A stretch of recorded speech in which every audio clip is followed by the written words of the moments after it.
haddaan gaadhigayga qabro ku qaado oo lacag la iga siiyo ma xaaraan baa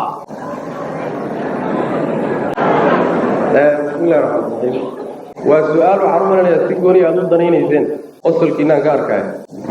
qolo walba horta cudur bay leedahay intii hadda aan Sydney iyo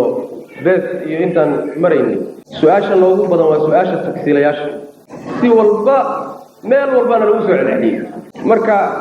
war waad kala garanaysaan xalaashii xaraamta waad kala taqaanaane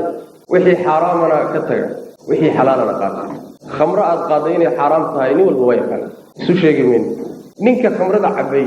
isagoo khamrada cabay laakiin aan khamro wadanin inaad qaado dhib male ka khamrada cabay yani waa ruux dambigii galay jaa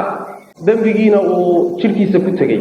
inaad qaado dhib male ka zinaystay buu la mid yahay ka dilka galay buu la mid yahay say qaadidiisu dhib male laakiin khamro inaad u qaado waa xaraam وبنان بالله